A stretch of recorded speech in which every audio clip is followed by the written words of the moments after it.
The legal fight focuses on control of the Alzheimer's Disease Cooperative Study, ADCS for short. This program aims to find new Alzheimer's drugs by collecting data from clinical trials across the country. UC San Diego has run the program for nearly 25 years, and Paul Asen was its most recent director. That is, until he resigned last month and took a new position at USC. UC San Diego lawyer Dan Sharp argued in court last week that Asen planned to take the program to USC without UC San Diego's permission.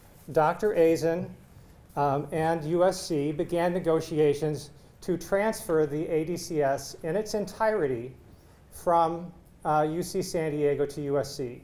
These were not negotiations over a recruitment of a single faculty member.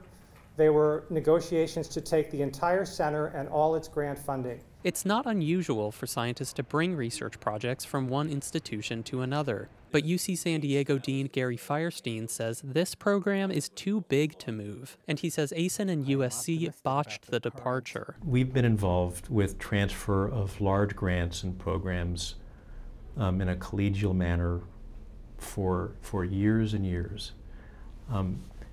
In this case, they crossed a line in the sand. Paul Asen used to work here at the ADCS office buildings near campus.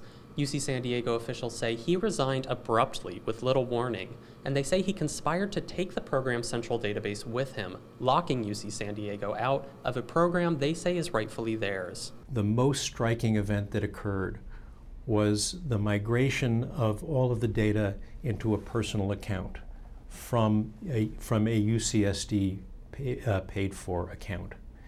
That is essentially unheard of and is not something that anyone would have imagined a faculty member would do. UC San Diego says the database was transferred into a personal Amazon cloud account. Asen claimed UC San Diego could still view the database, but UC San Diego claimed Asen left them unable to control it. Last week, a judge ordered the database be returned to UC San Diego.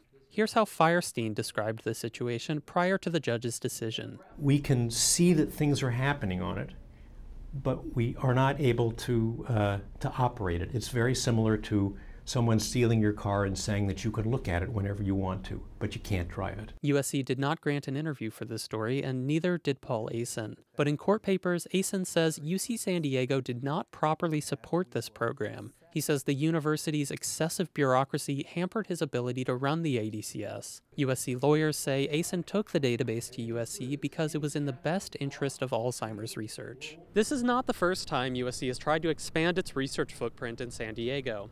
Last year, they tried to buy out this well-respected organization, the Scripps Research Institute. Staff here were not happy, and USC did eventually back down. I came here to talk with one scientist about why researchers resisted the USC takeover.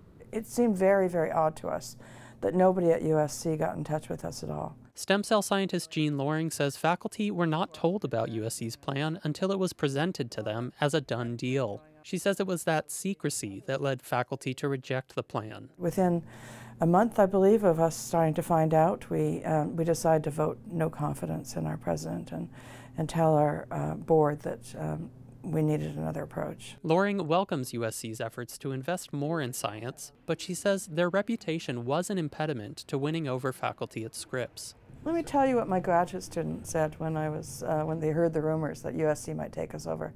They said, "I don't want to graduate from USC. It's not as prestigious. I want to graduate from Scripps."